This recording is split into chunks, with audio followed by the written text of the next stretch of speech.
Amar Zoni kembali jadi sorotan publik. Siapa sangka, mantan artis ini ternyata dijebak dan difitnah habis-habisan. Semua bukti diputarbalikan, suara dibungkam, dan dalangnya masih bebas berkeliaran. Siapa sosok berkuasa di balik permainan kotor ini? Sebelum kita lanjut ceritanya, jangan lupa ya like dan subscribe channel Saka Bercerita. Jangan lupa menulis asal daerah kalian di kolom komen, supaya kita lebih kenal dan dekat. Silakan duduk yang nyaman karena ceritanya baru dimulai. Let's go!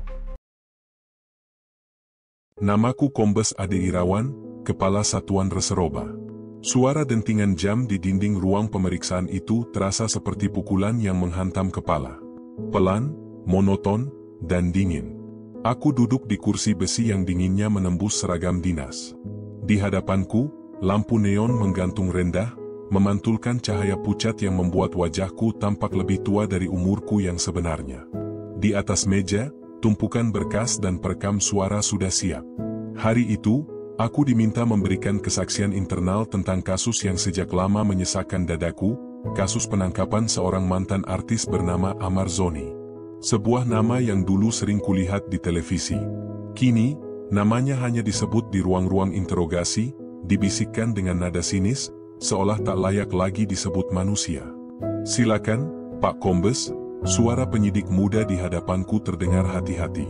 Kami hanya ingin mendengar versi Bapak. Versiku? Aku menarik napas panjang. Sudah lama aku belajar, bahwa dalam dunia kepolisian, versi bukan sekadar cerita. Itu bisa jadi peluru. Bisa juga jadi kuburan. Aku menatap lampu di atas meja, dan dalam hening itu, kenangan mulai bergulir perlahan, seperti film yang tak pernah bisa kuputar mundur. Hari itu, pagi masih lembab oleh sisa hujan. Aku baru saja tiba di kantor Direktorat Narkoba ketika seorang ajudan datang dengan langkah cepat membawa surat perintah. Perintah penangkapan, Pak. Atas nama Amar Zoni, katanya. Aku membaca kertas itu pelan. Tanda tangan di bawahnya jelas, dari pejabat yang tak sembarangan. Tapi ada yang janggal. Tak biasanya operasi secepat ini turun langsung dari pusat. Siapa tim pelaksana? Tanyaku. Gabungan, Pak. Dari beberapa unit. Aku mengangguk, tapi hatiku tak tenang. Gabungan berarti ada banyak mata, dan banyak kepentingan. Dalam operasi seperti ini, bukan hanya penjahat yang harus diwaspadai, tapi juga mereka yang memakai seragam yang sama. Kami bergerak siang itu juga. Alamat target, sebuah rumah di kawasan padat di pinggiran kota. Wartawan sudah lebih dulu tahu, anehnya, kamera-kamera mereka sudah siap bahkan sebelum kami tiba. Aku ingat betul wajah Amar saat pintu rumahnya digedor. Ia keluar dengan kaos lusuh dan wajah kebingungan. Ada apa ini, Pak? Suaranya serak, setengah panik. Kami memperlihatkan surat. Semuanya berjalan sesuai prosedur, setidaknya di atas kertas. Tapi saat salah satu anggota membuka bagasi mobil, sebuah plastik bening berisi kristal putih ditemukan. Dan entah kenapa, aku langsung merasa ada yang tidak beres. Terlalu rapi. Terlalu kebetulan. Amar terdiam lama. Matanya menatap plastik itu, kemudian menatapku, dalam sekali, seperti ingin menyampaikan sesuatu yang tak bisa diucapkan. Aku, enggak tahu itu apa, Pak, katanya lirih. Aku menatap balik tanpa berkata apa-apa. Dalam pengalamanku, orang bersalah biasanya bereaksi dengan marah atau membela diri berlebihan. Tapi Amar hanya terdiam, seolah dunia di sekitarnya sudah berhenti. Sore itu, ketika kami membawa Amar ke markas, media sudah menunggu di depan gerbang. Mikrofon, kamera, dan suara-suara yang bersorak menyambutnya seperti menangkap monster. Amar Zoni ditangkap karena narkoba. Benarkah Anda pengedar, Amar? Kenapa artis sepopuler Anda bisa jatuh sejauh ini? Amar hanya menunduk. Aku berjalan di sampingnya, memastikan ia tidak disentuh atau diprovokasi. Tapi di balik keramaian itu, ada perasaan aneh yang tak mau pergi dari dadaku, semacam bisikan kecil yang berkata, ini tidak seperti yang terlihat. Malamnya, di ruang penyidik, aku duduk menatap berkas hasil penangkapan. Nama Amar Zoni tertera jelas, dengan keterangan, tertangkap tangan. Barang bukti? Satu bungkus sabu dengan berat sekian gram ditemukan di bagasi mobil milik tersangka. Tapi ada sesuatu yang hilang di catatan itu, siapa yang pertama kali membuka bagasi. Dalam laporan, ditulis, anggota tim lapangan. Tanpa nama. Padahal dalam setiap operasi, nama itu penting, sangat penting. Aku menulis catatan kecil di margin laporan. Perlu verifikasi ulang. Tidak ada saksi independen saat barang ditemukan. Pagi harinya, catatan itu hilang dari berkas. Beberapa hari berlalu. Kasus Amar berkembang cepat di media. Siaran berita menampilkan wajahnya di setiap layar, lengkap dengan narasi sensasional. Artis muda ditangkap dengan sabu, jaringan internasional. Tapi yang membuatku gelisah bukan headline-nya. Yang membuatku resah adalah bagaimana media tahu lebih banyak daripada penyidik di lapangan. Sumber informasi mereka, entah dari mana. Aku mencoba menghubungi atasan untuk meminta izin memeriksa ulang barang bukti. Jawaban yang kuterima singkat dan datar. Tidak usah dipermasalahkan, Ade. Publik sudah percaya. Fokus saja pada penuntasan berkas. Kalimat itu seperti cambuk dingin. Publik sudah percaya. Berarti kebenaran bukan lagi prioritas, yang penting adalah cerita yang sudah dibentuk. Beberapa minggu setelahnya, aku memutuskan untuk melihat Amar lagi di ruang tahanan. Ia tampak lebih kurus, rambutnya mulai tumbuh tak beraturan. Tapi tatapan matanya tetap sama, tenang, tapi menyimpan luka. "Bagaimana keadaanmu?" tanyaku. Ia tersenyum samar. "Masih bisa tidur, Pak?" "Kadang-kadang." Lalu ia menunduk, suaranya menurun pelan, seolah takut ada yang mendengar. "Pak, saya nggak nyalahin polisi. Tapi saya tahu siapa yang naruh barang itu." Aku menatapnya lama. "Siapa?" tanyaku pelan. Amar menatap ke dinding, tidak menjawab. "Kalau saya ngomong, saya mati, Pak," katanya akhirnya, lirih, seperti doa yang putus di tengah jalan. Kata-kata itu menancap di kepalaku selama berhari-hari. Beberapa malam kemudian, aku duduk sendiri di ruang kerja. Lampu kupadamkan, hanya menyisakan cahaya dari laptop yang menampilkan laporan resmi. Tanganku gemetar saat membaca ulang hasil lab, kadar kemurnian barang bukti berubah. Sebelumnya tertulis 90%, kini 70%. Aku menelusuri metadata berkas. Tanggal terakhir diedit, bukan oleh penyidik, tapi oleh seseorang dari bagian lain. Seseorang yang seharusnya tidak punya akses ke dokumen itu. Aku memejamkan mata. Rasanya seperti menelan bara. Semua yang dulu kupercayai tentang sistem, tentang keadilan, mulai retak perlahan. Kini, di ruang pemeriksaan ini, setelah semua yang kulalui, aku hanya bisa berkata satu hal. Keadilan tidak butuh pangkat. Ia hanya butuh keberanian untuk jujur. Penyidik muda di depanku menatap tanpa suara. Suara rekaman masih berdetak pelan, merekam setiap getar napas. Aku tahu, sejak kalimat itu keluar dari mulutku, jalan pulangku tak akan lagi sama. Karena di balik pintu besi ini, bukan hanya Amar Zoni yang dipenjara oleh sistem.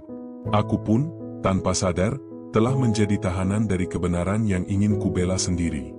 Hari itu, langit tampak pucat seperti wajah seseorang yang menyimpan rahasia. Aku datang lebih pagi dari biasanya, sekitar pukul 6 lewat sedikit, karena ada perintah rapat mendadak dari pimpinan. Kabar itu disampaikan tanpa surat resmi, hanya lewat pesan singkat dari ajudan. "Mohon hadir di ruang rapat utama pukul 7. Wajib." Tidak ada penjelasan tambahan. Dan dalam dunia kami, satu kata, wajib, saja sudah cukup untuk membuat dada terasa sesak. Ruang rapat itu berpendingin udara, tapi keringat di punggungku menetes perlahan. Di meja panjang itu sudah duduk beberapa perwira dari berbagai direktorat. Tak ada yang bicara. Semua menunggu, seperti sekumpulan prajurit yang menanti aba-aba perang. Pintu terbuka. Seorang pejabat tinggi masuk dengan langkah mantap, didampingi 2 staf berpakaian rapi. "Selamat pagi," katanya datar. "Langsung saja, ini perintah dari atas. Kita harus percepat proses pemberkasan kasus Amar Zoni. Publik menuntut hasil cepat. Jangan ada kebocoran informasi." Aku menegakkan badan. Ada yang janggal, suara itu terdengar lebih seperti peringatan daripada arahan. Seseorang di ujung meja mencoba bertanya hati-hati. Mohon izin, Pak. Tapi bukankah kasusnya masih dalam tahap pemeriksaan? Hasil lab juga belum final. Pejabat itu menatapnya dingin. Justru itu. Kita butuh hasil sekarang. Opini publik sedang bagus. Jangan biarkan momentum ini hilang. Momentum? Kata itu menggema di kepalaku. Seolah kasus ini bukan lagi urusan hukum, tapi urusan citra. Seusai rapat, aku menatap lembaran ringkasan yang dibagikan staf. Semua sudah disusun, jadwal sidang, daftar saksi, bahkan narasi media yang akan dipublikasikan. Semuanya seolah sudah ditulis jauh sebelum kebenaran sempat berbicara. Aku berjalan keluar ruangan dengan langkah berat. Di lorong panjang itu, aku merasakan tatapan seseorang mengikuti. Ketika menoleh, seorang rekan lama, Kompol Satria, menghampiri pelan. Ia menepuk pundakku dan berbisik. Hati-hati, De. Kasus ini bukan seperti yang kau pikirkan. Aku menatapnya. Maksudmu?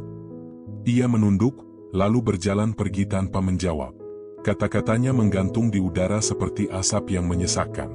Sore itu, aku memanggil tim penyidik untuk rapat kecil. Aku ingin memastikan tidak ada kejanggalan dalam barang bukti maupun laporan saksi. Namun satu persatu, para anggota berbicara dengan nada yang sama, ragu, tertekan, dan takut. Maaf, Pak, kata salah satu penyidik muda.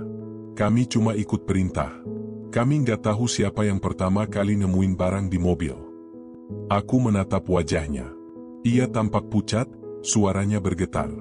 Aku tahu, itu bukan karena takut padaku, tapi karena takut pada sesuatu yang lebih besar. Malamnya, aku duduk sendirian di ruang kerja. Di atas meja, berkas kasus Amar Zoni terbuka lebar, menatapku seperti luka yang belum sembuh. Kopi di cangkir sudah dingin, tapi aku tidak peduli. Mataku terpaku pada satu kalimat di laporan internal. Barang bukti didapat berdasarkan informasi dari sumber internal yang kredibel. Sumber internal? Siapa? Dalam operasi resmi, semua informasi harus jelas, terdokumentasi. Tapi di sini, hanya kata internal. Tanpa nama, tanpa identitas. Aku menghela napas panjang. Dalam karierku selama 20 tahun lebih, aku sudah melihat banyak hal. Tapi baru kali ini aku merasa seperti sedang berdiri di pinggir jurang, dengan mata tertutup. Keesokan harinya, aku dipanggil oleh pejabat yang sama. Ruangannya besar, dindingnya penuh piagam penghargaan. Ia menatapku dari balik meja kayu mahoni, lalu tersenyum, senyum yang tak sampai ke mata. Ade, saya dengar kamu terlalu banyak tanya, katanya pelan tapi tajam. Jangan salah langkah. Kasus ini sudah selesai. Fokus saja pada administrasi. Aku mencoba menahan diri. Dengan hormat, Pak, masih ada kejanggalan di data lab dan laporan lapangan. Saya pikir. Ia memotong cepat. Tidak usah berpikir. Jalankan saja. Nada suaranya berubah dingin, seperti pisau yang menggores pelan. Aku tahu arti kalimat itu, berhenti mencari masalah, atau kau akan jadi masalah. Sebelum keluar dari ruangan itu, ia menambahkan satu kalimat yang membuat bulu kuduku meremang. Kadang, untuk menjaga kepercayaan publik, kebenaran tidak perlu diumbar. Aku menatapnya lama. Bagaimana mungkin seorang penegak hukum bisa mengucapkan kalimat itu dengan tenang? Namun aku tidak membalas. Aku hanya memberi hormat, lalu keluar. Tapi di dalam diriku, sesuatu mulai retak. Hari-hari berikutnya berjalan seperti kabut. Semua terasa mekanis. Penyidik bekerja, laporan disusun, berita disiarkan, semuanya cepat, terencana, dan salah.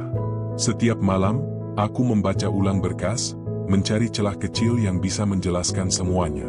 Namun semakin kucari, semakin terasa bahwa semua ini sudah diatur jauh sebelumnya. Kasus ini bukan tentang Amar Zoni semata. Ini tentang kekuasaan. Tentang permainan yang lebih besar dari sekadar hukum. Suatu malam, ketika aku baru saja mematikan laptop, ada panggilan masuk ke ponsel dinas. Nomor tak dikenal. Aku menjawab dengan suara lelah. Ya, Kombes Ade di sini. Suara di seberang berat dan serak, seperti sengaja disamarkan. Berhenti mencari kebenaran, Pak Ade, sebelum Bapak yang kami cari. Lalu sambungan terputus. Darahku seolah berhenti mengalir. Aku menatap layar ponsel yang gelap, menunggu, berharap itu hanya candaan kejam. Tapi tidak. Malam itu juga, aku menerima pesan singkat tanpa nama. Kami tahu di mana keluarga Bapak tinggal. Tangan kiriku gemetar. Untuk pertama kalinya dalam karierku, aku merasa takut, bukan pada pelaku kejahatan, tapi pada mereka yang seharusnya berdiri di pihak yang sama denganku. Keesokan harinya, aku memutuskan pergi ke ruang tahanan lagi. Aku harus bicara dengan Amar, sekali lagi. Ia menatapku dengan mata sayu, tapi masih tenang. Bapak kelihatan capek, katanya pelan. Aku mengangguk. Capek sama keadaan. Amar tersenyum tipis. Saya juga, Pak. Tapi, yang saya tahu, waktu akan nunjukin semuanya. Kalimat itu sederhana, tapi entah kenapa terasa berat. Ada keyakinan di matanya yang membuatku berpikir, mungkin dia benar. Mungkin aku selama ini terlalu takut melihat kebenaran yang sudah berdiri di depan mata. Sebelum keluar dari ruang tahanan, Amar sempat berkata pelan. Kalau suatu hari saya nggak ada, tolong bilang ke anak saya, ayahnya bukan penjahat. Aku terdiam lama. Kalimat itu seperti pukulan telak di dada. Suara yang tak akan pernah hilang dari pikiranku. Sejak malam itu, aku tak bisa tidur dengan tenang. Di setiap dentingan jam, aku mendengar gema perintah itu lagi dan lagi. Perintah dari atas. Jangan banyak tanya. Dan semakin lama, aku sadar. Atas, itu bukan lagi sekadar jabatan. Perintah dari atas, berarti sesuatu yang lebih gelap. Sebuah sistem yang tak terlihat tapi bisa memutuskan siapa yang bersalah, bahkan sebelum sidang dimulai. Aku menatap seragam di gantungan. Kainnya masih bersih, tapi rasanya kotor di mataku sendiri. Setiap lencana, setiap bintang di pundak, seolah menatap balik dan bertanya. Untuk siapa sebenarnya kau bekerja, Ade? Untuk hukum, atau untuk kekuasaan? Aku tak punya jawaban. Yang ku tahu hanya satu, jika aku terus diam, aku akan jadi bagian dari kebohongan itu. Dan malam itu, untuk pertama kalinya, aku berjanji pada diriku sendiri. Aku akan mencari kebenaran, sekalipun harus melawan perintah dari atas. Aku selalu percaya, bahwa setiap kebenaran meninggalkan jejak. Tak peduli seberapa lihai seseorang menghapusnya, jejak itu selalu ada. Tapi kali ini, seolah jejak itu benar-benar menguap bersama udara. Sudah 2 minggu sejak aku memutuskan untuk menyelidiki kasus Amar Zoni secara diam-diam. Setiap langkahku kulakukan dengan hati-hati. Aku tahu, terlalu banyak mata yang mengawasi. Terlalu banyak telinga yang siap melaporkan pada atas. Namun rasa ingin tahuku lebih kuat dari rasa takut.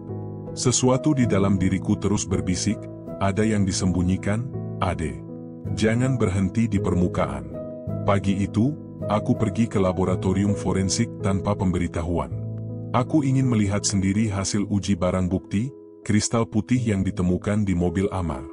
Begitu masuk, suasana lab terasa aneh, terlalu sepi, terlalu bersih, seolah baru saja dibersihkan dari sesuatu yang tak seharusnya ada. Seorang analis muda menatapku gugup saat aku menunjukkan identitas. Oh, Pak Kombes. Maaf, kami kira Bapak sudah menerima hasil final. Aku mau lihat data mentahnya, jawabku singkat. Ia menelan ludah. Data mentah sudah diarsipkan, Pak. Arsipkan di mana?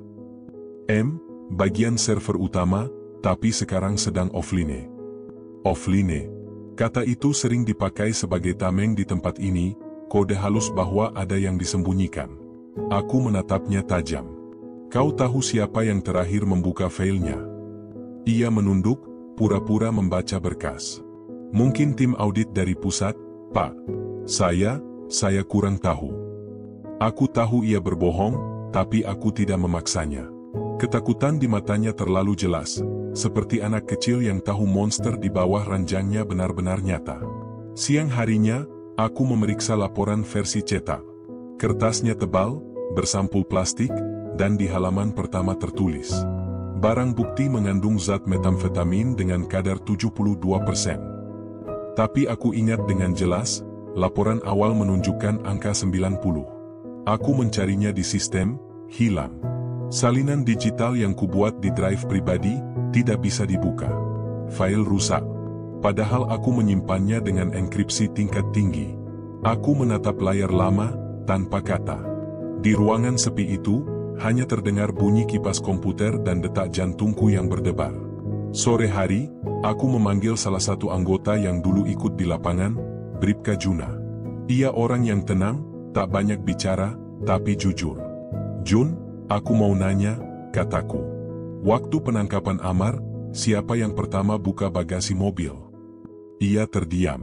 Matanya berpindah ke kanan dan kiri, seolah memastikan tidak ada yang mendengar. "Pak, sejujurnya, bukan anggota kita."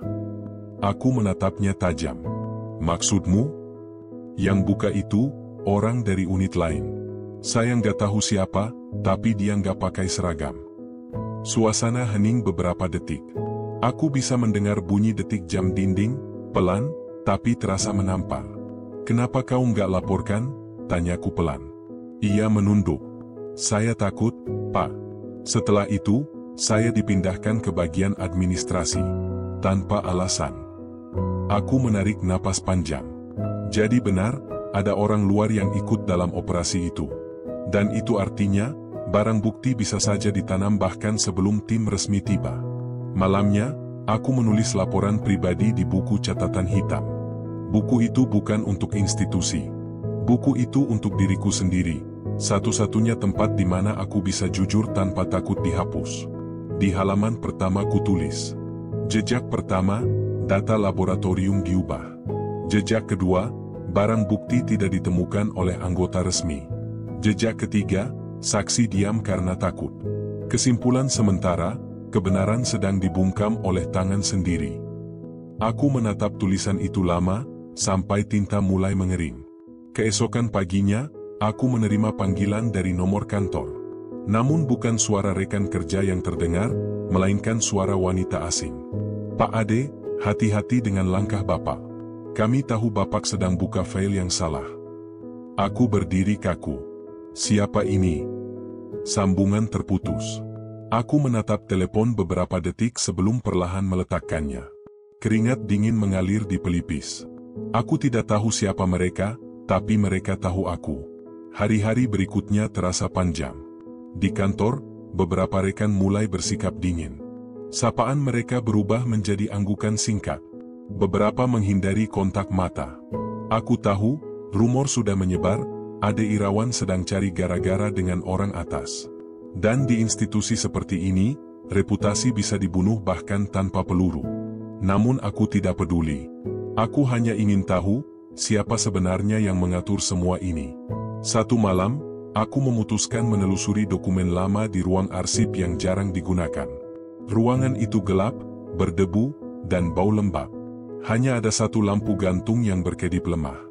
Aku membuka kotak demi kotak, sampai akhirnya kutemukan map berlabel, Operasi Cempaka. Aku tak pernah dengar nama itu. Tapi di dalamnya, ada daftar nama, termasuk nama Amar Zoni. Di bawahnya tertulis kode operasi rahasia, disetujui langsung oleh pejabat tinggi yang sama yang memerintahkanku, tidak banyak tanya. Mataku berhenti di satu halaman yang membuat dadaku serasa diremas. Target dipilih berdasarkan potensi dampak media. Tujuan, menciptakan citra keberhasilan pemberantasan. Citra keberhasilan.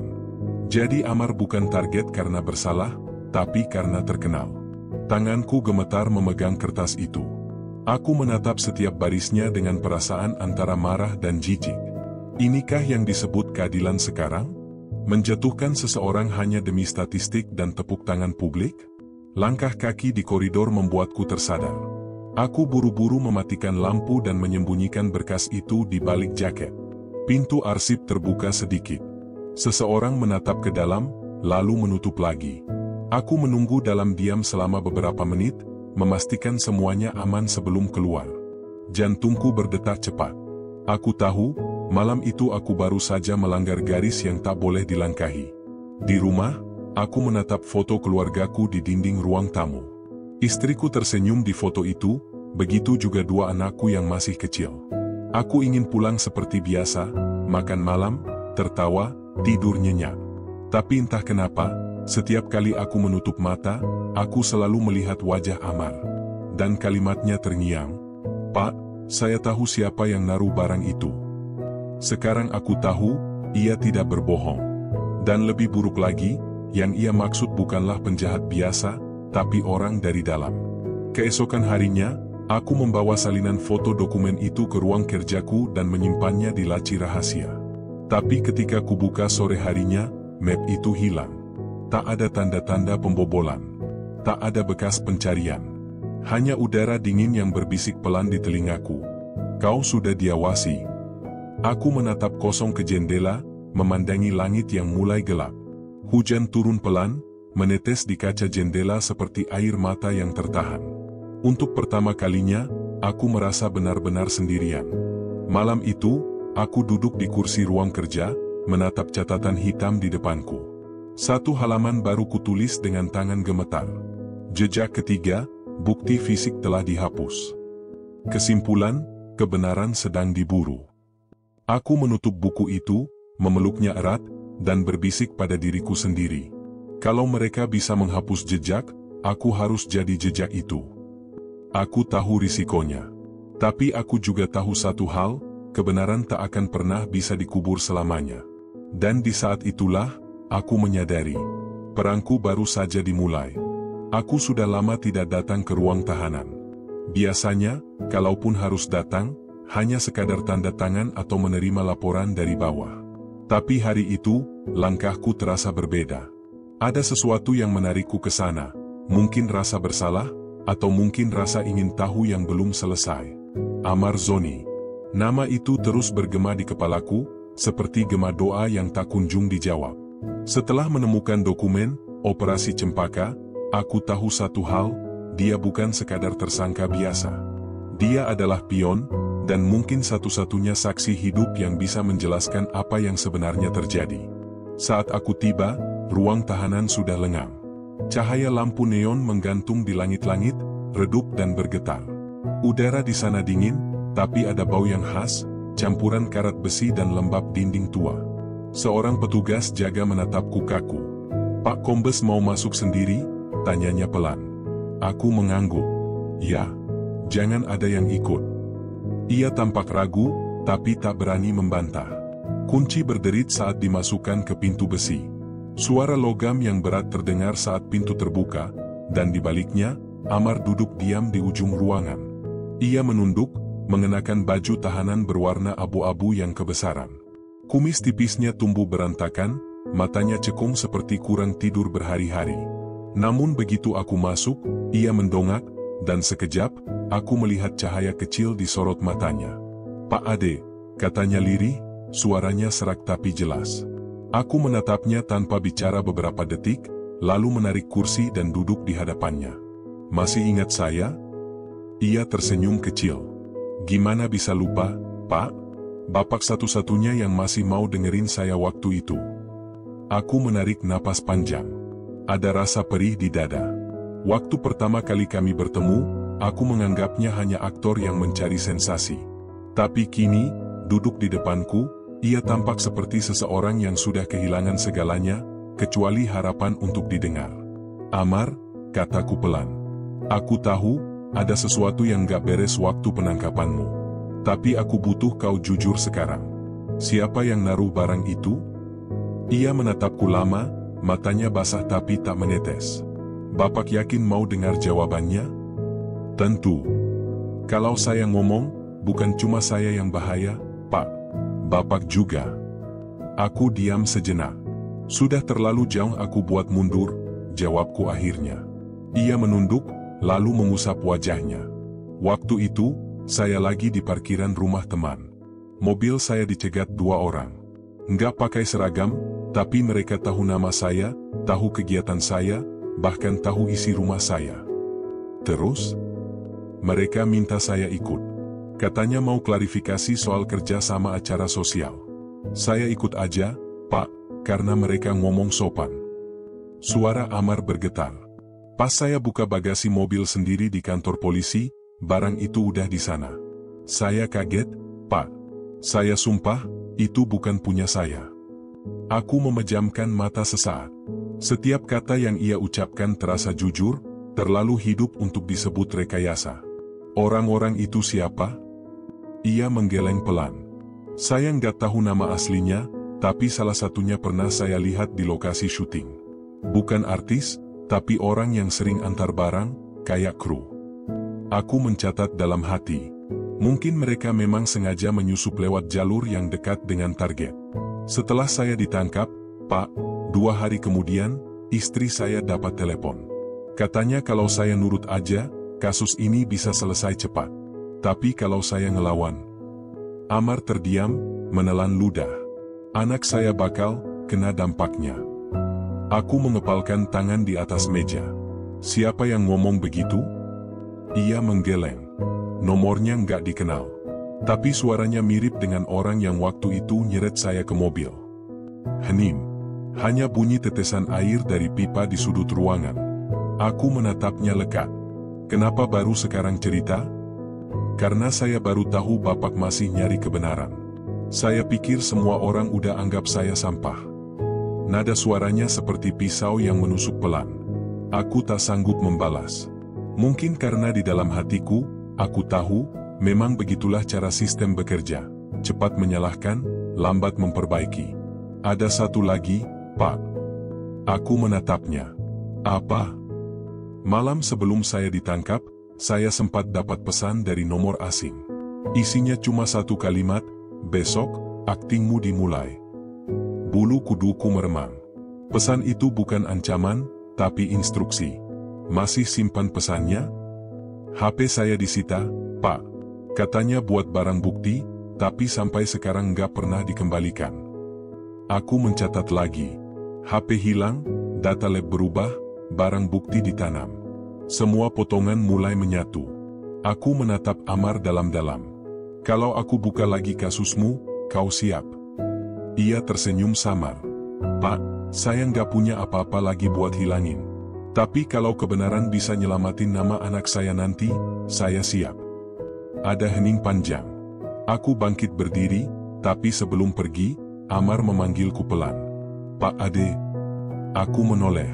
Kalau nanti Bapak lihat orang dengan tato kecil di bawah telinga kanan, gambar ular melingkar, hati-hati. Dia yang mulai semua ini. Aku menatapnya heran. Kau tahu namanya? Ia menggeleng. Saya cuma tahu satu hal. Dia bukan polisi, tapi bisa keluar masuk kantor kayak pejabat. Begitu keluar dari ruang tahanan, udara luar terasa aneh, bukan sejuk, tapi berat. Langit mendung, dan angin sore meniupkan aroma logam dari pagar besi. Aku berjalan pelan melewati koridor, tapi langkahku berhenti saat melihat bayangan seseorang di ujung jalan. Sosok pria bertubuh tegap, mengenakan jaket hitam, dan dari jauh aku bisa lihat tato kecil di bawah telinga kanannya. Tubuhku menegang. Saat aku berkedip, sosok itu sudah tak ada. Malamnya, aku duduk di ruang kerja sendirian. Kopi di meja sudah dingin, dan lampu di atas kepala berkedip pelan. Aku menulis di catatan hitam. Jejak keempat, Amar dipaksa jadi simbol keberhasilan. Jejak kelima, ancaman terhadap keluarga. Jejak keenam, sosok bertato ular, bukan anggota resmi. Aku menatap tulisan itu lama, lalu menutup buku dengan perasaan getir. Kebenaran sudah mulai menunjukkan wajahnya, tapi wajah itu terlalu gelap untuk dilihat tanpa rasa takut. Sekitar pukul 11 malam, pintu rumahku diketuk. Pelan tapi ritmis, 3 kali, berhenti, lalu 2 kali lagi. Aku berjalan hati-hati ke arah pintu, tangan kanan menggenggam gagang pistol di pinggang. Siapa? Tanyaku. Tak ada jawaban. Aku mengintip lewat lubang pintu. Kosong. Tapi begitu aku menunduk, amplop kecil tergelincir dari bawah pintu. Kertasnya tebal, dan di dalamnya hanya ada satu foto. Foto wajah pria bertato ular di telinga kanan, sedang berdiri di halaman depan kantor pusat kepolisian. Di belakang foto itu, tertulis dengan tinta merah. Berhenti, atau giliran keluargamu. Tanganku gemetar. Untuk pertama kalinya, aku sadar, ini bukan lagi soal Amar Zoni. Ini sudah menyentuh kehidupanku sendiri. Aku duduk lama di kursi ruang kerja, menatap foto itu. Hujan turun deras di luar, memantulkan cahaya lampu kota di kaca jendela. Dalam kesunyian malam itu, aku berbisik pelan. Kalau mereka pikir aku akan berhenti, mereka belum tahu siapa Ade Irawan. Aku menyalakan tape recorder kecil di meja, menekan tombol, record, dan berkata lirih. Catatan pribadi Kombes Ade Irawan. Jika aku hilang, cari pria bertato ular di belakang telinga kanan. Dia kuncinya. Lalu aku mematikan rekaman, menyimpannya di bawah bantal tempat aku biasa tidur. Dan malam itu, untuk pertama kalinya, aku benar-benar takut tidur. Hujan belum berhenti sejak malam itu. Rintiknya seperti suara detak jam yang tak mau berhenti mengingatkan bahwa waktu berjalan cepat, dan aku sedang dikejar sesuatu yang tak terlihat. Sudah 3 malam aku tak tidur dengan tenang. Amplop berisi foto pria bertato ular itu masih kusimpan di dalam laci meja, bersama catatan hitam yang kini rasanya seperti bom waktu. Setiap kali aku menatap foto itu, jantungku berdebar dengan irama yang tak normal. Aku tahu langkahku sudah kelewat jam. Dan dalam dunia seperti ini, siapapun yang menggali terlalu dalam, cepat atau lambat, akan dikubur bersama rahasianya sendiri. Pagi itu, aku berangkat lebih awal ke kantor. Langit masih kelabu, dan jalanan sepi. Di gerbang markas, aku melihat 2 orang berdiri di dekat pos jaga. Seragam mereka sama, tapi wajah mereka asing bagiku. Salah satunya menatapku terlalu lama. "Pagi, Pak Kombes," sapa salah satu anggota penjaga. Aku hanya mengangguk. Mataku masih menatap 2 sosok itu, tapi begitu aku turun dari mobil, mereka sudah berbalik dan menghilang di arah parkiran belakang. Ada yang tak beres. Di ruang kerja, ajudanku, Bribka Tono, datang sambil membawa map coklat. "Ini surat dari bagian internal, Pak," katanya hasil audit berkas Amar Zoni. Aku membuka map itu dengan cepat. Namun alis mataku langsung berkerut. Semua berkas yang kemarin kuperiksa, kini sudah diubah. Nama penyidik lapangan diganti, keterangan saksi dihapus, bahkan tanda tanganku di laporan awal diganti dengan stempel digital. "Siapa yang kasih ini?" tanyaku tajam. Tono terlihat bingung. "Saya nggak tahu, Pak. Orangnya cuma nitip di meja saya." "Orangnya siapa?" "Pakai masker, Pak," katanya dari bagian atas. Aku menatapnya lama. Bagian atas? Kalimat itu bisa berarti banyak hal, dan semuanya berbahaya. Siang harinya, aku menerima telepon dari nomor tak dikenal. Suara di seberang terdengar berat dan datar, seperti seseorang yang sengaja menekan nada suaranya. "Pak Ade," katanya pelan. "Bapak terlalu banyak buka mata." Aku diam. "Bapak masih punya anak, kan? Perempuan, kelas 3 sekolah dasar." Darahku berdesir. "Apa maumu?" tanyaku dingin. "Cuma satu," berhenti tanya-tanya soal Amar Zoni. "Karena yang Bapak kejar bukan penjahat kecil. Ini urusan besar. Urusan yang bahkan Bapak nggak bisa sentuh tanpa kehilangan segalanya." Telepon terputus begitu saja. Aku menatap layar ponsel lama, tangan gemetar, tapi bukan karena takut. Lebih karena marah. Sore itu aku pulang lebih cepat dari biasanya. Rumah tampak sepi. Istriku, Rani, sedang di dapur, sementara anakku, Naila, duduk di ruang tamu menggambar sesuatu di buku kecilnya. "Ayah pulang cepat?" tanya Rani, tersenyum samar. Aku mencoba membalas senyum, meski hati terasa berat. "Capek di kantor. Banyak hal aneh akhir-akhir ini." Ia menatapku heran. "Aneh gimana?" Aku menatap wajahnya, tapi tak tega menjawab. Aku tahu, jika ia tahu apa yang sebenarnya sedang terjadi, ia tak akan bisa tidur malam itu. Aku hanya berkata pelan, "Jangan buka pintu kalau ada orang asing. Bahkan kalau mereka bilang dari kantor polisi sekalipun." Rani berhenti memotong sayur. Matanya menatapku tajam, sadar bahwa sesuatu sedang aku sembunyikan. Tapi ia tidak bertanya lagi. Hanya mengangguk pelan dan melanjutkan kegiatannya. Malamnya, saat semua sudah tidur, aku duduk di teras rumah. Hujan sudah reda, menyisakan kabut tipis di taman depan.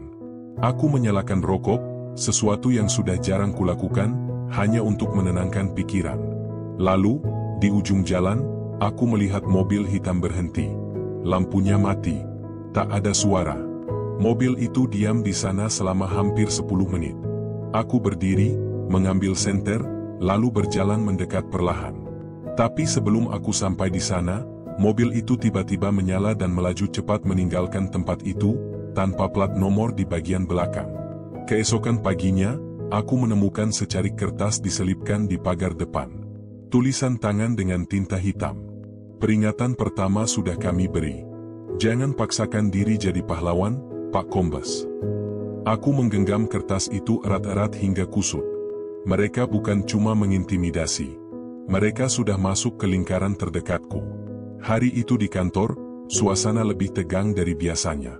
Banyak wajah baru berkeliaran di sekitar direktorat, katanya hasil rotasi personel dari pusat. Tapi aku tahu, beberapa dari mereka bukan orang biasa. Gerak mereka terlalu tenang, mata mereka terlalu tajam. Saat aku lewat di koridor, salah satu dari mereka, pria bertubuh besar dengan bekas luka di pipi, sempat melirikku dan tersenyum tipis. Senyuman itu dingin. Aku pernah melihat senyuman seperti itu di wajah orang yang tahu sesuatu tentang rahasiaku. Sore hari, aku menerima pesan singkat dari nomor tak dikenal. Temui aku di parkiran basement. Sendiri. Aku ragu. Tapi naluri penyidikku berkata, datang. Aku turun pelan, memastikan tak ada yang mengikuti. Udara di basement lembab dan berbau bensin. Di sudut ruangan, seorang pria berdiri menungguku. Ia mengenakan topi dan jaket hitam. Wajahnya separuh tertutup. Pak Ade, katanya pelan. Siapa kamu? Teman lama Amar. Aku menatapnya tajam. Kalau kau datang cuma mau jual cerita, jangan buang waktuku. Ia menggeleng. Saya datang bukan untuk jual apapun, tapi untuk kasih tahu sesuatu. Amar nggak salah, Pak.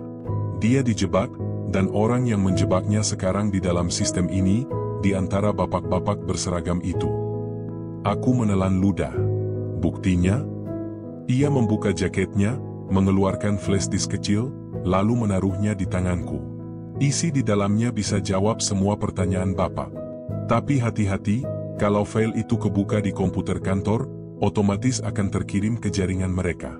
Gunakan laptop pribadi. Sebelum aku sempat bertanya lagi, pria itu sudah pergi, begitu cepat, seolah bayangan. Malam itu aku kembali ke rumah dengan kepala penuh tanda tanya. Aku menunggu sampai Rani dan Naila tidur, lalu menyalakan laptop pribadi. Saat flash disk kumasukkan, layar tiba-tiba bergetar. Sebuah folder muncul dengan nama aneh, Langit_operasi. Di dalamnya ada beberapa file video dan dokumen. Aku klik satu video.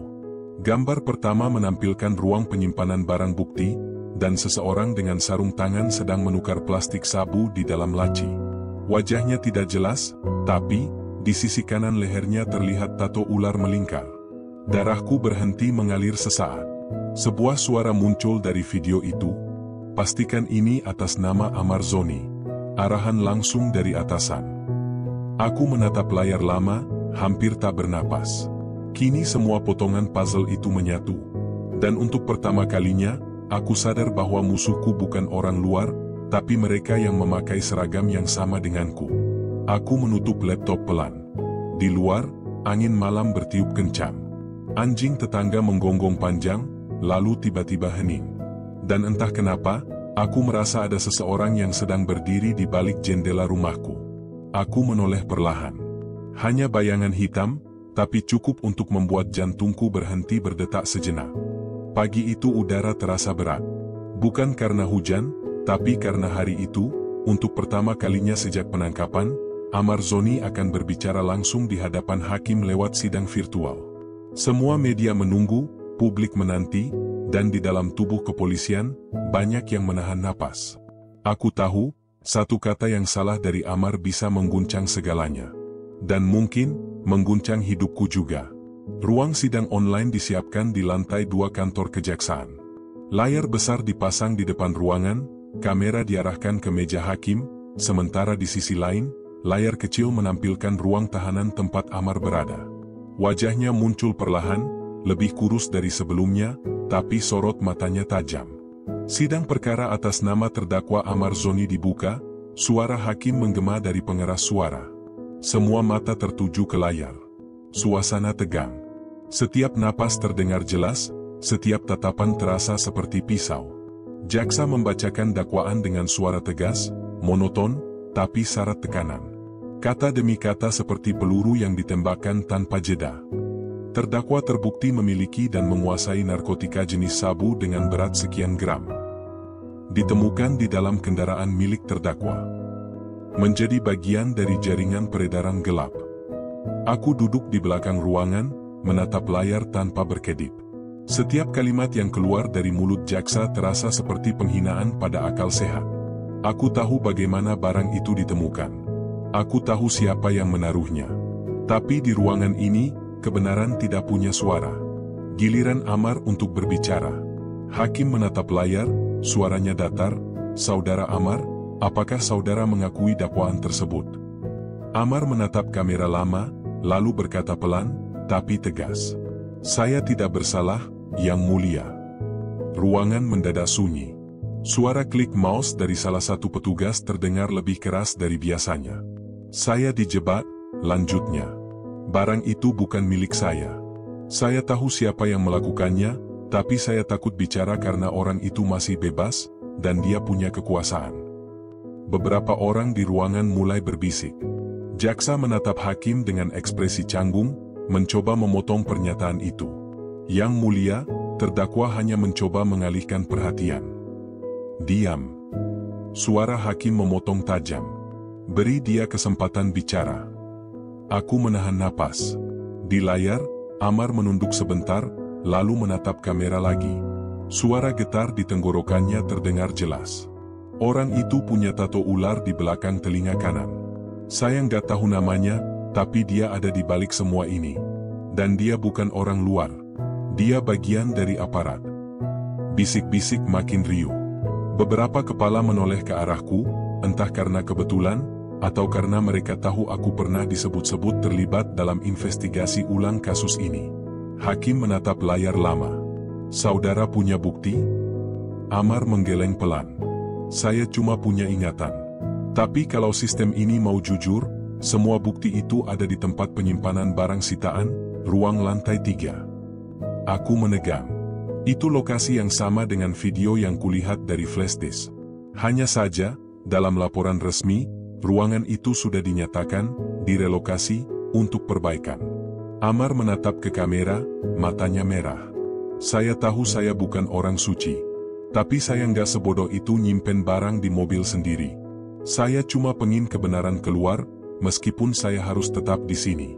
Karena yang bikin saya takut bukan penjara, tapi orang-orang yang ngaku jaga hukum, padahal mereka yang nginjaknya. Suara itu menggema ke seluruh ruangan.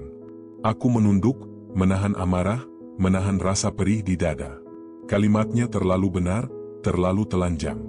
Beberapa detik kemudian, layar tiba-tiba bergetar. Gambar wajah Amar berhenti, lalu membeku. Koneksi terputus. Operator mencoba menyambungkan ulang, tapi muncul pesan di layar, sinyal server tidak ditemukan. Padahal semua jaringan di ruangan itu normal. Tak seorang pun bicara selama beberapa menit. Lalu, salah satu petugas masuk tergesa. Pak, jaringan di ruang tahanan mati total. Semua kamera offline. Suara itu membuat bulu kuduku berdiri. Aku tahu betul, kejadian seperti itu tidak mungkin kebetulan. Aku bergegas keluar ruangan dan menuruni tangga 2 anak tangga sekaligus. Pikiran berputar cepat. Jika Amar benar-benar menyebut nama itu di depan publik, mereka pasti akan bergerak. Dan jika mereka bergerak, Amar dalam bahaya. Begitu sampai di parkiran, ponselku bergetar. Pesan singkat masuk dari nomor tak dikenal. Sidang selesai. Tapi saksimu sudah tidak akan bisa bicara lagi. Jantungku serasa berhenti berdetak. Tanpa pikir panjang, aku menyalakan mobil dan melaju ke arah tahanan utama. Hujan mulai turun lagi. Jalanan licin, lampu kota memantul di aspal basah seperti cermin bengkok. Di kepalaku hanya ada satu kalimat, jangan terlambat. Begitu tiba di depan gerbang penjara, suasana sudah kacau. Ambulans parkir di depan, dan beberapa petugas berlarian masuk. Aku langsung menunjukkan identitas dan berlari menuju ruang dalam. Di depan sel yang biasa ditempati Amar, 2 petugas berdiri kaku. Salah satunya menatapku dengan wajah pucat. "Pak, dia ditemukan tak sadarkan diri. Katanya bunuh diri." Aku menatap tubuh Amar di lantai, lehernya terikat kain tipis, tubuhnya dingin. Tapi yang aneh, di tangannya masih tergenggam sesuatu. Kertas kecil, setengah basah oleh darah. Aku membuka pelan. Tulisan di situ tak banyak, hanya 1 kalimat. "Cari file kedua. Folder, langit_gelap." Aku menelan ludah. Langit_gelap. Itu bukan nama folder di flash diskku. Berarti masih ada salinan lain. Aku berdiri, menatap tubuh Amar lama-lama. Suara sirene ambulans di luar terdengar seperti teriakan. Bukan untuk kematian, tapi untuk kebenaran yang baru saja dibungkam. Malamnya, aku kembali ke rumah dengan kepala kosong. Rani menyambut di pintu, wajahnya cemas. "Ada apa, Mas? Dari tadi wajahmu pucat." Aku tak bisa menjawab. Hanya duduk di kursi, menatap kosong ke lantai. Di pikiranku, wajah Amar terus muncul. Tatapan terakhirnya sebelum layar itu mati. Tengah malam, saat semua sudah tidur, aku menyalakan laptop lagi. Aku membuka flash disk, mencari-cari petunjuk tentang langit_gelap. Dan di salah satu folder tersembunyi, aku menemukan file teks kecil. Berisi serangkaian koordinat dan 1 nama. Perwira Lintas Direktorat, RA.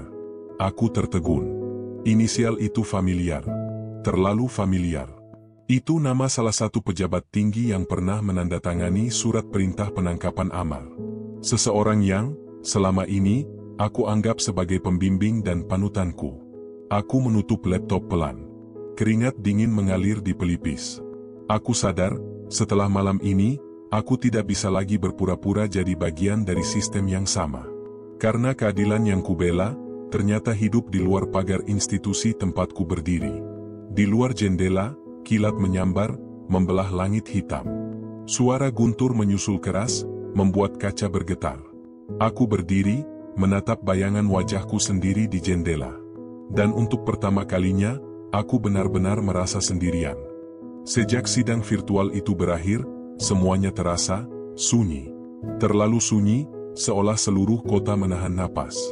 Nama Amar Zoni tiba-tiba lenyap dari pemberitaan, seolah ia tak pernah ada. Tak ada lagi liputan, tak ada kabar lanjutan, tak ada konfirmasi dari pihak lapas. Dan ketika kutanya ke bagian pengawasan tahanan, jawaban mereka hanya satu. Dipindahkan sementara. Atas perintah langsung atasan. Atasan yang mana? Tak ada yang mau menjawab. Aku tahu, kalau semua orang tiba-tiba bungkam, artinya ada yang sedang disembunyikan. Hari itu, aku datang ke kantor dengan kepala berat dan mata tak tidur semalam. Rani sempat menahan, "Mas, tolong hati-hati. Kamu akhir-akhir ini terlihat gelisah." Aku hanya tersenyum singkat dan menjawab, "Kadang, kebenaran itu bukan cuma berat, Ran. Tapi juga sepi." Aku masuk ke gedung utama dengan langkah yang terukur. Di dinding panjang koridor, terpajang foto-foto pejabat senior, semuanya dengan senyum dan seragam gagah. Dan di ujung barisan itu, satu wajah tampak paling bersinar, Kombes Rendra Rahmat. Nama besar. Disanjung, disegani, bahkan diidolakan. Tapi setiap kali kulihat foto itu, dadaku terasa sesak. Karena aku tahu, di balik senyum itu, ada sesuatu yang busuk. Siang itu aku dipanggil ke lantai atas untuk rapat. Isinya orang-orang besar, beberapa perwira senior, 2 pejabat dari kementerian, dan Rendra sendiri.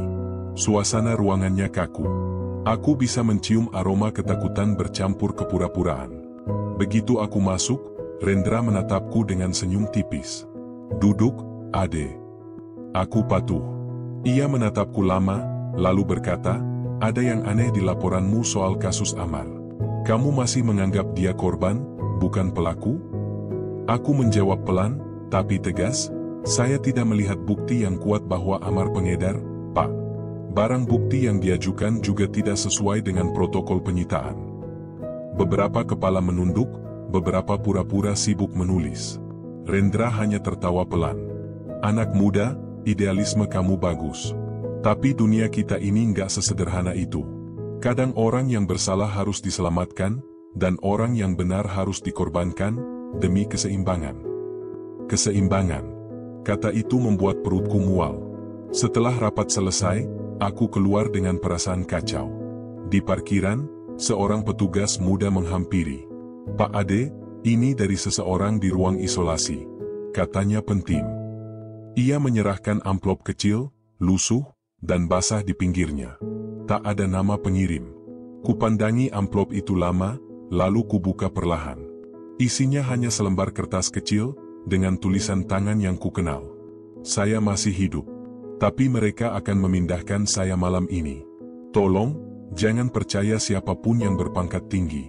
Termasuk orang yang dulu kamu hormati. Az." Tenggorokanku tercekat. Amar masih hidup. Dan dia tahu sesuatu yang jauh lebih besar dari yang kukira. Malamnya, aku menyalakan laptop dan membuka kembali folder rahasia dari flash disk miliknya. Aku perhatikan detail demi detail, koordinat, nama-nama, bahkan tanda tangan yang muncul di surat perintah penangkapan. Dan di sana, tertulis jelas. Disahkan oleh Kombes Pol Rendra Rahmat, Direktur Penindakan Khusus. Tanganku mengepal. Aku menatap layar lama, hingga bayangan wajahku sendiri terlihat samar di permukaannya. Segala hormat dan rasa percaya yang dulu kupunya, hancur seketika. Pukul 11 malam, aku nekat datang ke lapas. Aku tak membawa surat tugas, hanya menggunakan otoritas jabatan untuk memaksa masuk. Petugas jaga yang kukenal, Sersan Damar, menatapku canggung. "Pak, saya nggak bisa buka data pemindahan. Sudah dikunci dari pusat." Tapi, ia menatap sekeliling, lalu berbisik. "Kalau Bapak mau tahu kemana mereka bawa Amar, coba ke gudang timur, belakang area perawatan medis. Tapi hati-hati, ada orang-orang yang bukan dari kita di sana." Aku berterima kasih cepat, lalu berjalan menyusuri lorong panjang menuju gudang timur. Lampu di sana remang. Bau obat dan karat bercampur di udara. Dari kejauhan, kulihat cahaya senter berayun, 3 orang, membawa borgol dan sebuah tas hitam. Aku bersembunyi di balik pilar beton. Salah satu dari mereka berbicara lirih. "Cepat, mobil udah siap." Perintah langsung dari RR. RR, inisial itu lagi. Tak salah lagi, itu Rendra Rahmat. Aku menahan napas saat mereka lewat membawa seseorang dengan kepala ditutup kain gelap. Langkahnya pelan, tapi postur tubuhnya aku kenal. Itu Amar. Tubuhnya masih kuat, tapi ia berjalan tertunduk, seperti tahu bahwa malam itu bukan sekadar pemindahan biasa. Mereka melewati pintu belakang dan masuk ke mobil hitam tanpa plat resmi. Begitu pintu tertutup, mobil itu melaju pelan, meninggalkan jejak debu di aspal lembab. Aku tak bisa langsung mengejar. Jika aku bertindak terburu-buru, aku akan kehilangan semuanya, bahkan kesempatan untuk menyelamatkannya. Aku kembali ke rumah menjelang subuh. Rani sudah menunggu di ruang tamu, wajahnya cemas. "Mas, kamu kemana? Aku nggak bisa tidur. Kamu bahkan nggak angkat telepon." Aku hanya duduk, lelah, tapi tidak bisa bercerita. "Ran," suaraku parau. "Pernah nggak kamu merasa, orang yang kamu anggap paling benar ternyata orang paling kotor?" Rani menatapku tanpa menjawab. Ia tahu aku sedang berjuang dengan sesuatu yang jauh di luar batas kewajaran. Pagi itu, aku menerima pesan dari nomor tak dikenal. "Kalau kau masih cari Amar, jangan ke kantor. Mereka sudah tahu kau menyimpan datanya. Hapus semuanya, sebelum terlambat." Aku menatap layar ponsel lama-lama. Setiap kata terasa seperti pisau dingin yang menempel di leher. Tapi aku tidak menghapus apapun. Sebaliknya, aku menggandakan semua file dan menyimpannya di 3 tempat berbeda. Satu di rumah, satu di drive pribadi, satu lagi kukirim diam-diam ke rekan terpercaya di bagian internal. Karena aku tahu, permainan ini baru saja dimulai. Dan di balik nama-nama besar itu, kebenaran sedang berjuang untuk tetap hidup. Sore menjelang, aku duduk di balkon sambil menatap langit kelabu. Angin membawa suara azan maghrib dari kejauhan, lembut tapi menyayat. Aku menutup mata, dan di benakku terngiang wajah Amar yang tertunduk dalam sidang itu, matanya penuh keyakinan, bukan ketakutan. "Bertahanlah, Mar, bisikku pelan. Aku janji, kebenaranmu nggak akan mati. Langit di atas terasa berat, tapi untuk pertama kalinya sejak semua ini dimulai, aku merasa yakin. Kebenaran mungkin dikurung, tapi tak bisa dibunuh. Dan jika harus kulawan nama besar itu sendiri, aku siap. Suara notifikasi berbunyi 3 kali. Pesan itu datang pukul 5.23 pagi, saat aku baru saja selesai sholat subuh. Diharapkan hadir pukul 9 untuk sidang etik virtual terkait pelanggaran protokol penyidikan kasus AJ. Bersifat wajib. Aku menatap layar ponsel lama, napas menahan di dada. Begitu cepat. Terlalu cepat. Biasanya sidang etik butuh waktu berminggu-minggu untuk disiapkan, tapi kali ini, seolah semuanya sudah diatur jauh sebelum aku sempat membela diri. Rani mengetuk pintu kamar pelan. "Mas, itu surat dari internal?" Aku mengangguk, mencoba menenangkan wajahku meski mataku jelas tak bisa menyembunyikan kecemasan. Ia mendekat, menggenggam tanganku. "Jangan sendirian di sana, ya." Aku hanya menjawab lirih. "Sidangnya virtual, Ran. Tapi musuhku nyata." Pukul 9 tepat, aku duduk di ruang kerja, laptop menyala, layar menampilkan logo institusi. Beberapa wajah muncul di layar, semuanya serius, tanpa ekspresi. Ketua Majelis Etik, Brigjen Rendra Rahmat, duduk di tengah. Ya, orang yang selama ini kusebut atasan, panutanku, sekaligus pengkhianat. Suara Rendra terdengar datar tapi tajam. Sidang dimulai. Terperiksa, Kombes Ade Irawan, diduga melakukan penyalahgunaan wewenang, membocorkan data rahasia, dan melakukan kontak ilegal dengan tersangka kasus narkotika atas nama Amar Zoni. Setiap kata terasa seperti pukulan di dada. Aku ingin tertawa, tapi yang keluar hanya helaan napas getir. Mereka membalikkan kenyataan dengan cara yang begitu halus. "Apa saudara mengakui tuduhan ini?" tanya Rendra. Aku menatap kamera lurus-lurus. "Saya tidak membocorkan apapun. Saya hanya berusaha memastikan bahwa seorang warga negara tidak dijadikan kambing hitam demi kepentingan pribadi." Beberapa wajah di layar saling berpandangan. Rendra tersenyum kecil. "Jadi saudara menuduh institusi kita memanipulasi kasus?" "Tidak, Pak." Aku menatapnya lebih tajam. "Saya menuduh individu tertentu menggunakan institusi untuk melindungi dirinya sendiri." Sekilas, mata Rendra berubah. Ada kilatan dingin di sana, semacam peringatan tanpa kata. Sidang berjalan dalam ketegangan sunyi. Setiap pertanyaanku dijawab dengan "tidak relevan" atau "di luar wewenang." Tapi ketika aku menyebut nama Amar Zoni, sesuatu terjadi. Layar di hadapanku tiba-tiba bergetar, sinyal menurun, dan wajah Rendra tampak menegang. "Apa yang saudara ketahui tentang keberadaan tersangka Amar Zoni?" tanya salah satu anggota etik. Aku menarik napas panjang. "Dia tidak meninggal. Dia disembunyikan. Saya memiliki bukti rekaman CCTV malam pemindahan dari Lapas Timur." Beberapa orang di layar saling menatap panik. Rendra buru-buru mengetuk meja. "Interupsi. Bukti itu belum diverifikasi dan tidak dapat dijadikan dasar." "Tapi bukti itu nyata, Pak," suaraku meninggi. "Dan saya yakin Bapak tahu kemana Amar dibawa malam itu." Suasana hening. Lalu, klik. Layar tiba-tiba padam. Koneksi terputus. Aku menatap layar gelap itu lama. Rasanya seperti ditinggalkan dalam ruang tanpa udara. Sidang belum selesai, tapi mereka sudah memutuskan untuk mematikan suaraku. Setengah jam kemudian, notifikasi lain muncul di layar ponsel. "Sidang etik dihentikan sementara. Anda dinonaktifkan dari jabatan hingga pemeriksaan lanjutan." Satu kalimat pendek, tapi cukup untuk mematikan karierku. Aku menutup ponsel pelan, merasakan jantungku berdetak di telinga. Rani masuk tergesa, wajahnya pucat. "Mas, di luar ada 2 mobil hitam. Platnya tanpa nomor polisi." Aku berdiri spontan, menatap jendela. Benar, 2 mobil hitam parkir di seberang rumah. Seseorang di dalamnya sedang berbicara lewat radio. "Cepat ambil tas kecil di bawah lemari," kataku. "Yang ada flashdisk biru di dalamnya." Rani menurut, tanpa bertanya. Aku menggenggam tangannya, berbisik. "Kalau nanti aku harus pergi, jangan takut. Semua ini bukan tentang karir, tapi tentang menyelamatkan seseorang yang sedang dikorbankan. Menjelang malam, aku mendapat pesan dari nomor asing di Telegram. Kalau kamu masih ingin tahu kebenaran tentang Amar, buka tautan ini. Tapi jangan gunakan jaringan resmi. Aku ragu. Tapi dorongan untuk tahu lebih besar dari rasa takut. Kutialakan laptop, kuaktifkan VPN, lalu kubuka tautan itu. Layar menampilkan video buram dari sebuah ruangan sempit.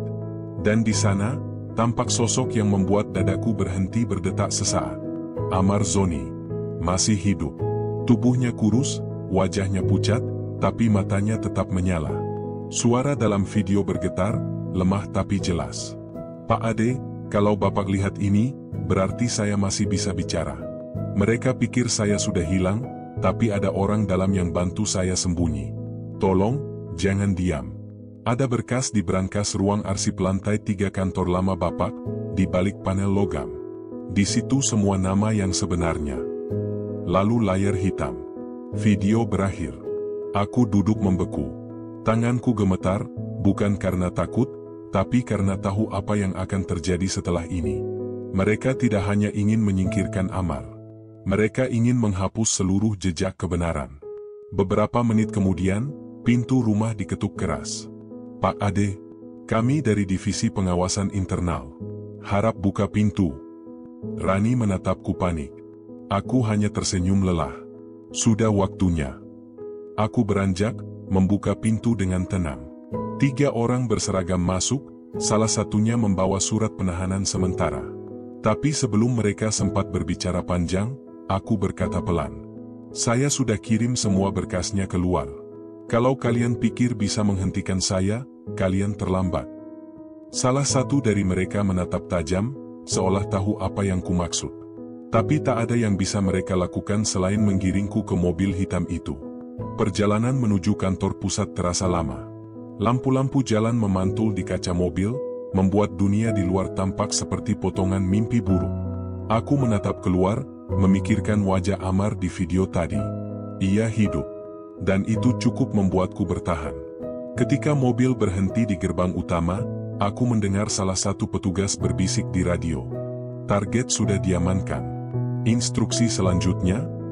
Suara dari seberang menjawab singkat. Bawa dia ke ruang virtual. Rendra ingin bicara langsung. Aku menarik napas dalam-dalam. Sidang virtual kedua. Tapi kali ini, aku tahu siapa yang akan kalah. Begitu masuk, layar besar di hadapan menyalakan wajah Rendra Rahmat. Ia tersenyum, tapi matanya menyimpan ketegangan yang tak bisa disembunyikan. Selamat datang kembali, Ade. Aku harap kamu siap menerima konsekuensi dari keberanianmu. Aku duduk, menatapnya tenang. Kalau keberanian itu salah di mata Bapak, berarti kita sudah terlalu lama hidup dalam ketakutan. Rendra tertawa kecil. Kamu tidak mengerti, Ade. Dunia ini penuh rahasia. Kadang, orang harus hilang supaya sistem tetap berjalan. Aku menatapnya dalam-dalam. Dan kadang, sistem harus hancur supaya kebenaran bisa hidup. Suasana hening. Hanya suara mesin pendingin yang terdengar. Rendra bersandar, wajahnya gelap. Kalau begitu, kau sudah memilih jalanmu sendiri. Layar padam lagi. Tapi kali ini, aku tidak takut. Karena untuk pertama kalinya, aku tahu bahwa kebenaran sudah berada di luar sana, dan tak ada yang bisa menghentikannya lagi. Hujan turun sejak pagi, deras dan tanpa jeda. Butirnya menimpa atap pos penjagaan, menimbulkan bunyi ritmis yang entah kenapa terasa seperti detak jantung, pelan tapi menegangkan. Aku duduk di kursi kayu, tangan terikat borgol, mengenakan seragam yang kini tampak seperti beban, bukan kebanggaan. Di luar sana, dunia tetap berjalan seolah tak ada yang berubah. Mobil lalu lalang, orang berpayung, dan langit seakan sengaja menutupi semua dosa manusia di balik tirai air yang jatuh dari langit. Sudah 2 hari sejak sidang virtual terakhir. Sejak itu, aku tidak lagi menjadi Kombes Ade Irawan, hanya seorang tahanan internal yang menunggu keputusan. Tapi di balik semua ini, aku tahu permainan belum selesai. Karena seseorang di luar sana masih hidup. Amar Zoni. Pukul 8 malam sebelumnya, aku menerima pesan samar dari nomor tak dikenal. Dia bergerak malam ini. Titik koordinat, utara kota, rumah bekas gudang logistik. Jangan datang sendiri. Aku tahu siapa dia yang dimaksud. Aku tahu resikonya jika aku keluar tanpa izin. Tapi nurani tidak bisa ditahan oleh dinding beton dan seragam kehormatan. Jadi aku melarikan diri. Tanpa sepatu dinas, tanpa pistol, hanya membawa keberanian yang rasanya mulai menipis. Di luar, hujan mengguyur habis-habisan. Aku berjalan menembus kegelapan, melewati lorong sempit yang sepi, hanya diterangi lampu jalan yang berkedip seperti menahan napas. Di kejauhan, suara sirene polisi sesekali terdengar, ironisnya, mereka mencari aku. Setiap langkah terasa berat. Bukan karena basah, tapi karena beban yang tak kasat mata. Seragam ini dulu simbol kehormatan, tapi kini, hanya pengingat bahwa aku bagian dari sistem yang menelan orang-orang baik hidup-hidup. Sampai akhirnya aku tiba di depan bangunan tua. Catnya mengelupas, papan logistik di atas pintu nyaris copot. Aku mendorong pintu pelan. Suara engsel berdecit pelan, memecah sunyi. Di dalam, bau lembab dan debu bercampur jadi satu. Lampu neon menggantung redup, dan di ujung ruangan, ada seseorang duduk, mengenakan jaket lusuh, tubuhnya kurus, wajahnya setengah tertutup bayangan. Amar, suaraku tercekat. Ia menoleh perlahan. Matanya tajam, tapi ada luka yang dalam di balik sorot itu. "Pak Ade," katanya pelan. "Akhirnya Bapak datang juga." Aku mendekat, dan untuk pertama kalinya sejak semua ini dimulai, aku melihat wajah seorang manusia yang hampir hancur tapi belum menyerah. Tubuhnya gemetar, bibirnya pecah, tapi ia masih bisa tersenyum samar. "Mereka pikir saya mati," katanya. "Tapi Tuhan masih biarkan saya bernapas. Mungkin karena Bapak belum berhenti berjuang." Aku duduk di depannya, menatapnya lama. "Kenapa kamu gak kabur jah-jah, Mar? Mereka pasti nyari kamu." Ia menghela napas. "Kalau saya lari, mereka menang. Saya cuma mau satu hal, biar orang tahu saya nggak bersalah. Saya cuma pengalihan, Pak. Target mereka bukan saya, tapi jaringan yang dikendalikan dari dalam." Ia mengeluarkan sebuah ponsel kecil dari dalam jaketnya. Layarnya retak, tapi masih menyala. "Ada rekaman di sini," katanya. "Video terakhir sebelum saya ditangkap dulu. Tapi saya nggak bisa kirim lewat jaringan biasa, pasti dilacak." Aku mengambil ponsel itu hati-hati. "Isi videonya?" Amar menatapku dalam. "Seseorang sedang menandatangani surat penangkapan saya.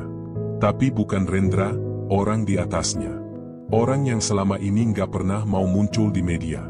Semua keputusan datang darinya." Aku menelan ludah. Nama itu belum disebut, tapi aku sudah tahu arahnya. Seseorang yang bahkan Rendra segani. Seseorang yang, jika kebenaran ini keluar, bisa mengguncang seluruh lembaga. Tiba-tiba suara langkah kaki terdengar dari luar. Aku spontan menunduk, memberi isyarat pada Amar untuk diam. Cahaya senter menyapu pintu masuk. Suara radio terdengar lirih. "Target terdeteksi. Siap tangkap." Aku dan Amar saling pandang. "Bapak pergi dulu," katanya cepat. "Saya bisa tahan mereka." Aku menggeleng. "Kalau aku pergi, mereka bunuh kamu di tempat. Kita keluar bareng." Ia ingin protes, tapi tak sempat. Pintu depan terbuka keras, 3 orang berseragam masuk dengan senjata terangkat. Hujan dari luar ikut menerobos masuk, membuat lantai licin dan berkilau di bawah cahaya senter. "Jangan bergerak," teriak salah satu dari mereka.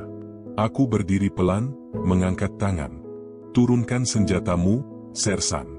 Kau bahkan belum tahu siapa yang kau bidik." Tapi mereka tak peduli. Tembakan peringatan dilepaskan ke udara. Suara pelurunya memantul di dinding, membuat kuping berdenging. Amar berlari ke belakang, berusaha membuka jendela tua. Aku mengambil kesempatan itu, menendang kursi ke arah salah satu petugas, lalu menarik Amar keluar. Kami berlari di tengah hujan, menembus lorong gelap, napas memburu seperti hewan yang dikejar pemburu. Hujan makin deras. Suara sirene terdengar di belakang. Tapi entah dari mana, muncul truk kecil dari arah barat, berhenti mendadak di depan kami. Pintu terbuka. Seorang wanita keluar. "Cepat masuk," katanya keras. Aku mengenali wajah itu. Rani. Kami meloncat ke dalam truk, ban berdecit, jalan berlumpur membuat roda selip. Rani memutar kemudi dengan tangan gemetar. "Mas, mereka udah nyebar." Aku lihat drone di atas atap. Amar duduk di belakang, memegangi dadanya. "Aku nggak nyangka Bapak sampai segininya buat nolong aku," katanya lirih. Aku menatapnya melalui kaca spion. "Bukan karena kamu, Mar. Tapi karena kebenaran. Dan karena aku udah mual ngeliat seragam ini dipakai buat menutupi kebusukan." Truk melaju kencang. Di luar, hujan terus mengguyur. Air menetes di wajahku, bercampur dengan keringat dan rasa takut. Tapi di antara semua itu, ada secercah keyakinan, malam ini, kami sudah melangkah ke arah yang tak bisa dibalik lagi. Pukul 2 dini hari, kami berhenti di pinggir sawah yang sepi. Langit masih menangis. Rani menyerahkan amplop kecil ke tanganku. "Ini semua data yang sempat aku salin sebelum mereka blokir aksesmu. Termasuk surat tugas yang ditandatangani pejabat tinggi itu." Aku membuka amplop itu.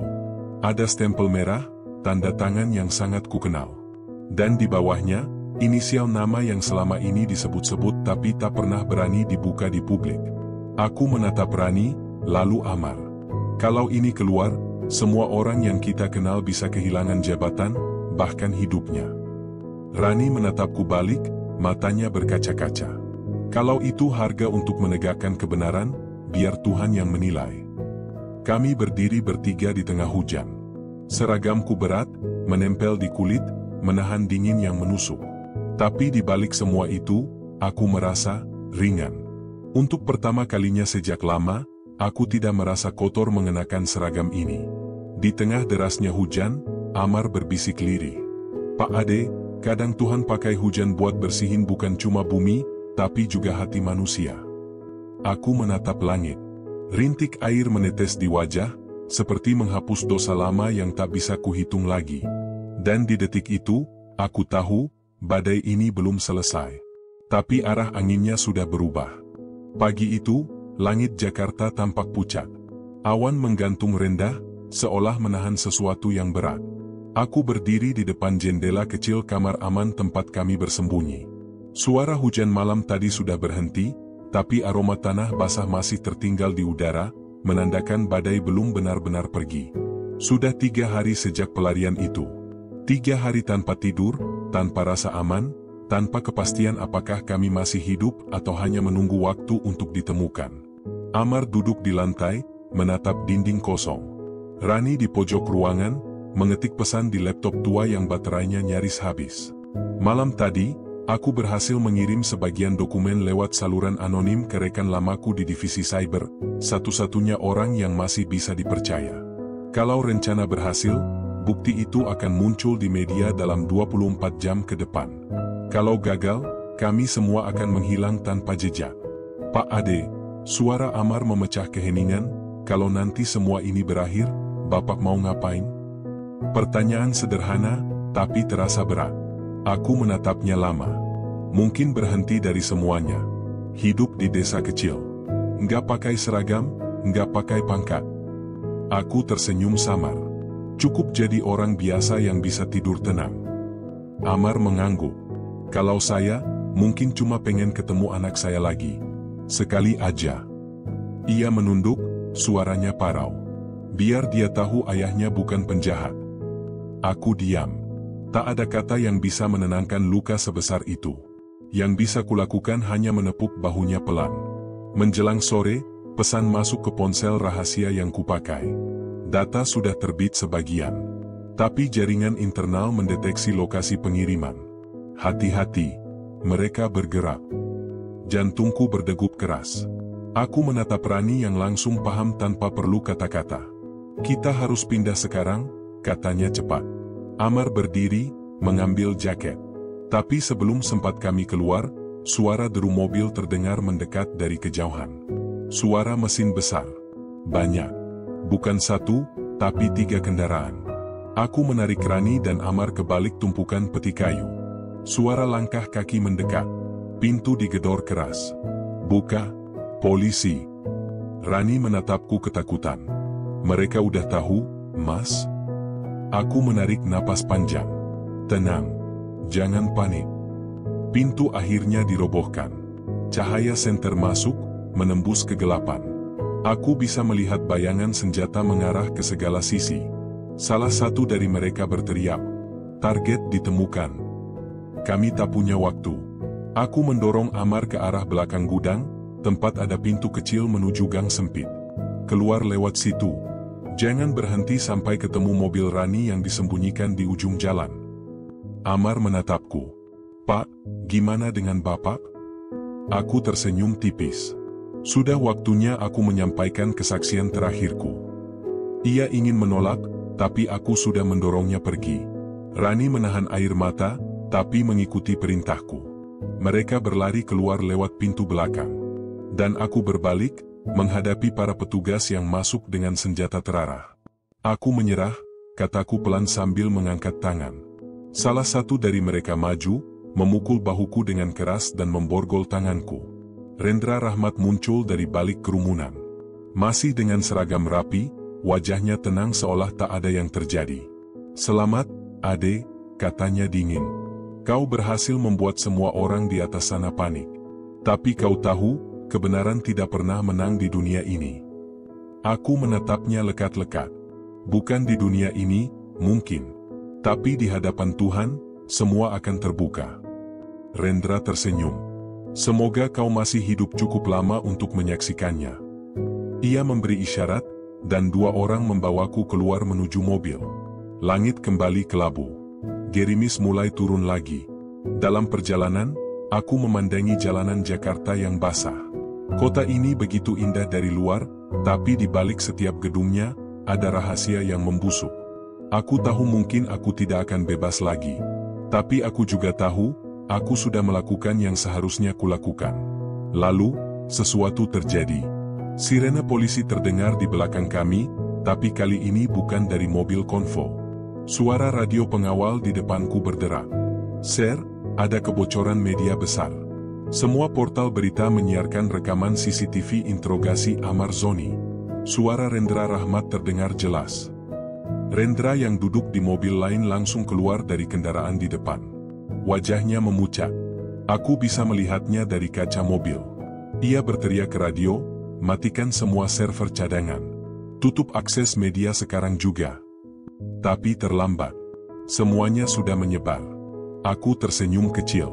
Akhirnya, kebenaran itu keluar juga, bukan dari mulutku, tapi dari keberanian orang-orang yang masih punya hati.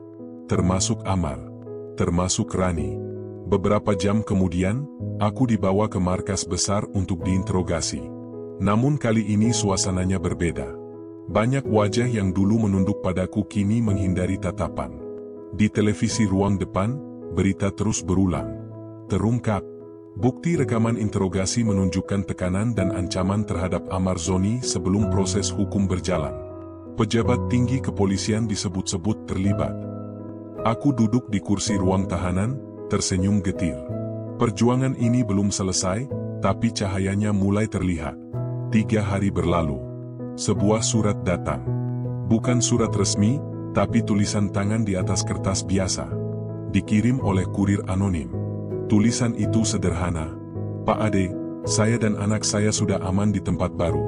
Terima kasih karena sudah percaya saya bukan pelaku. Sekarang dunia tahu siapa yang sebenarnya bersalah. Saya nggak tahu apa Bapak masih di sana, tapi saya janji, nama Bapak akan saya jaga seperti Bapak jaga nama saya. Amar Zoni."